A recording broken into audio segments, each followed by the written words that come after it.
Welcome back to the deep dive. Today we're wrestling with the most persistent and really the most intimate conflict any of us ever A face. war within. The war within, exactly. We've gathered some fantastic sources for this, specifically excerpts from The Architect of the Self and The Internal War. Both really dissect the mechanics of I'll self-mastery. get right to the heart of it. They do. And so our mission for you, the listener, is to go beyond just analysis. We want to distill some, actionable, unvarnished truth. The actual strategies. The strategies you need to win that daily war. We want to deliver the kind of knowledge that fundamentally changes what you choose to do tomorrow morning when that alarm goes off. That framing is just so essential because the sources, they really challenge this beautiful classical idea. For centuries, we've loved Aristotle's notion that a friend is a single soul dwelling in two bodies. Right. It's a lovely thought. It is, but the reality for anyone trying to achieve something, really just for any human, is often the complete inversion of that. So what, two souls at war within a single frame? That's it, exactly. You have two souls at war within a single frame. Yeah, that feels more like it some days. It's that constant grinding conflict between the self that sets ambitious goals, the self that knows what it's capable of, And the other one. and the other self, the shadow that shows up reliably to sabotage everything you try to do. And that saboteur, that primary antagonist, has a perfect name. It was given to it by the writer Stephen Pressfield. He calls it resistance. So we have to start there. We have to define the enemy. What exactly is resistance based on the sources? It's an insidious primal force. It's described as this inner shadow self that genuinely does not care about your well-being. It doesn't love you. It does not love you. Like a disease, its only agenda is to stop you from actualizing your potential. It doesn't want you to write the book, start the business, get in shape. It just wants stasis, comfort. And the sources are so clear that resistance is effective because it's a master of disguise. It doesn't come in with, thunder and lightning. Yeah. No, not at all. It shows up looking like a trusted ally. It's insidious because it looks like comfort, and it sounds perfectly reasonable. It's that voice of rationalization. Exactly. Yeah. It's the whisper that says, you've had a grueling day, you deserve a break. You can start on Monday. Start on Monday, or nobody will even notice if you skip this one thing. Its entire job is to keep you comfortable, complacent, and therefore safe from the risk of actually being great. And that kind of self-deception is why so many of history's most successful people framed this fight in military terms. Right. This isn't some new age struggle. The sources point to Benjamin Franklin, a man obsessed with self-improvement who said, "Be at war with your vices, at peace with your neighbors, and let every new year find you a better man." And that distinction is everything. The fight is internal. He said, be at war with your vices, with resistance. This isn't about self-loathing. It's a call to active, conscious combat against those comfortable patterns that feel harmless until, they become totally destructive. The outside world gets peace, but the inner world, that requires vigilance. And here's a critical point for you to get. Resistance isn't just a bad mood or a dip in motivation. It's described as an objective force of nature. Yeah, like gravity. You can't fake it out, you can't run from it by moving to a new city, and you definitely can't just hope it goes away. That's absolutely right. Resistance wakes up with you every single morning. The struggle is just part of the deal. It's part of the human condition. You have to face those demons every day. So if the enemy is that relentless, that daily, then our response has to be equally relentless. And that brings us to the antidote: persistence and practice. I love the simple truth the sources offer here. They say consistency is the only real magic. And there's no better way to understand that than through physical training, right? The body doesn't do shortcuts. The author John Jerome talks about staying supple. Oh, I love that concept. It's beautiful. He says the human being is one flexible piece, physically and mentally. And getting and staying supple is a slow, steady process. The ultimate strategy is just persistence. Consistency in motion. You just can't negotiate with gravity. You can't decide to be supple one Tuesday and expect it to last for a month. It takes that constant, humble work. Maintenance, preparation, repair. Exactly. That maintenance part is so key. The sources really stress returning the tissue, the system, to its best possible state after you exert yourself. It's the stretching, the loosening, By cleaning out. the conscious effort to freshen up the system for the next round. That's how you handle stress, whether it's in the gym or on a creative project. You prepare, you exert, and you repair. And this whole idea, this commitment to action over, paralyzing perfectionism, it's captured so well by Coach Mike Boyle. His rule applies everywhere, not just sports. What's the rule? The best conditioning is a good practice. Not the perfect practice that you keep putting off. No. The practice you actually do. That small daily deposit. It's also a pretty powerful, if dark, reminder that if you stop paying attention to your body or your soul, they don't just stay still, they degrade. Whether you're watching or not. It brings to mind that dark joke from William Osler. Quit worrying about your health, it'll go away. Brutal, but it's true. The system demands engagement. It's better to engage actively through good practice than to suddenly find your limits when you collapse. You have to participate. So if consistency is the foundation, we have to talk strategy. Because building the wrong thing consistently is just a waste of time. A huge waste. So how do we direct that persistence? Let's shift from the physical to the professional. The case study of Esther Dyson and her newsletter, Release 1.0, is just fascinating here. It's such a powerful story. It shows how consistency, when you apply it to a super specific audience, can create this massive, disproportionate influence.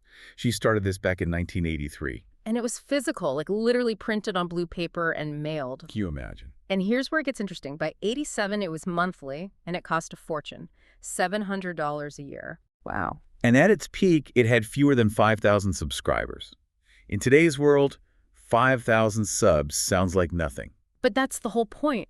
The small number was so influential because of the cost and the focus. It was a signal. The demographic was everyone who mattered in tech back then. So all the venture capitalists, the big investors. Every single one, the tech media, they were all paying attention because that $700, that blue paper, it screened for only the most serious players. And she gave this elite group two things that just crushed resistance.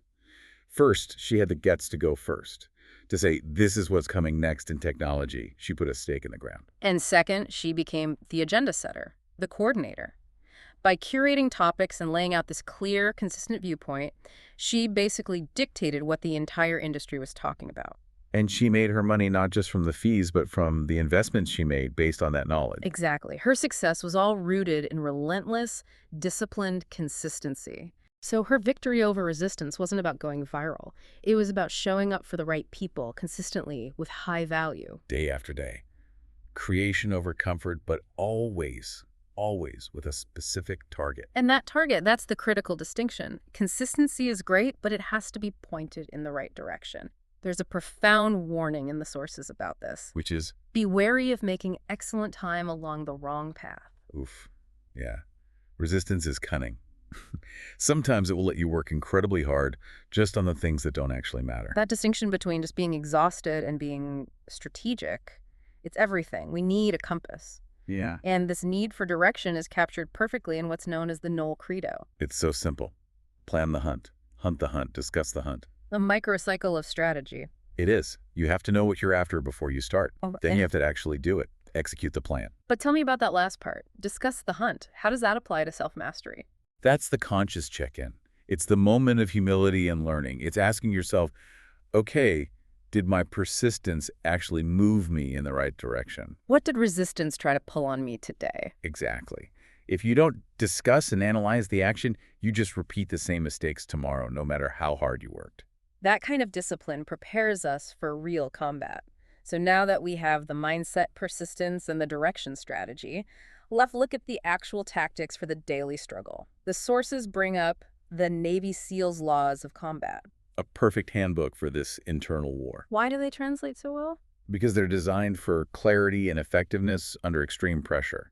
The first one is cover and move. Okay, cover and move. How does that apply to, a person sitting at their desk trying to write a report? Well, it means supporting your different goals so they work together, not against each other.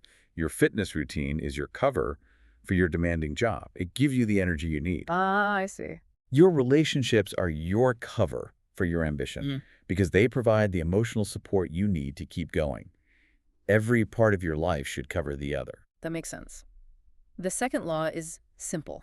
And complexity is resistance's best friend.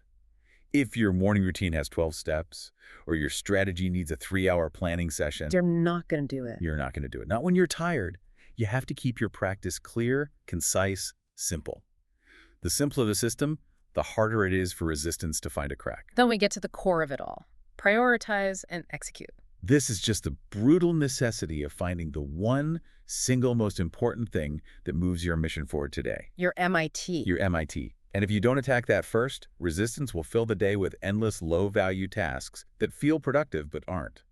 You have to strike the critical target first. And the final law. Decentralized command. This one fucks the paralysis of over-planning.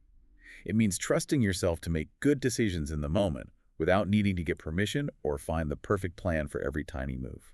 You've done the prep, you know the mission, now just go. Exactly. Execute based on your training and your instinct. Don't let the search for perfect information stop you from taking necessary action. Applying those 4 laws seems like the key to pushing past what Bruce Lee called the universal hurdle, the plateau. The plateau. Lee said, if you always put limits on everything you do, it will spread into your work and into your life. There are no limits, there are only plateaus, and you must not stay there, you must go beyond them.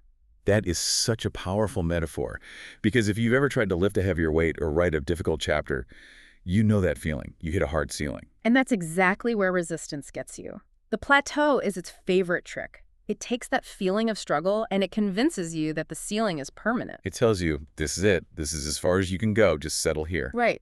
It's comfortable here. But we have to consciously see the plateau for what it is, a temporary temptation to stop, and then apply those SEAL laws to push through. The battle has to keep moving forward. And that recognition leads us to our final section, the mindset you need for this sustained combat. It all starts with consciousness. Yes. The sources are blunt.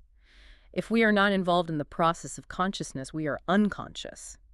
We have to ask ourselves, am I actively choosing to fight this, or am I just sleepwalking through the war? And when you're fighting every day, failure isn't just possible, it's inevitable. It's actually required for growth. We just have to understand it correctly. There's a quote from Mary Pickford that gives both grace and tough love on this. She says, "You may have a fresh start any moment you choose. For this thing that we call failure is not the falling down, but the staying down." I love that, the staying down. That framing is so important. Every morning is day one. It's a fresh start to choose not to stay down. But to embrace that daily work, we need a specific kind of armor. Humility. Humility. We absolutely do. St. Augustine knew this centuries ago. He said, it was pride that changed angels into devils. It is humility that makes men as angels. So unpack that for us. In the context of this fight against resistance, what does humility actually look like? Well, pride tells us we shouldn't have to struggle. Pride says we should already be great, that the work should feel easy because we're so talented. Pride is basically resistance wearing a crown. That's a perfect way to put it. It demands comfort and immediate success. Humility, on the other hand, just accepts the daily difficult nature of the practice. It shows up on day 1, knowing it has to show up on day 200, and it just keeps showing up. It commits to the hard human work of becoming. And if we can approach that painful struggle with consciousness and humility, eventually we can actually transform the pain itself. Charlie Chaplin understood this. He said, "To truly laugh, you must be able to take your pain and play with it. The pain of the struggle is real, resistance is real." But so is the possibility of transformation. So is the possibility of becoming the person you know you can be. And that victory, that transformation, it has to be lived today, not someday. Which brings us right back to preparation. Benjamin Franklin's final warning. It really summarizes this whole deep dive. By failing to prepare, you are preparing to fail. Preparation is consciousness. It's that quiet, humble decision you make before the battle even starts, deciding which of those 2 souls inside you gets to drive today. The ultimate victory over resistance is that moment when your higher self and your daily actions finally align. That's internal peace. That's when you become, in the truest sense, a strategic, humble friend to yourself. A friendship that's hard-won, fought on the right path, with a clear strategy and humble persistence. But you have to remember, the war begins again tomorrow. And the plateau will always be there, calling you to stay. You have to choose to move beyond it. So the question for you today isn't about some grand pronouncement or achieving perfection overnight. It's just about tomorrow's choice, tomorrow's first step. Which soul will you feed today?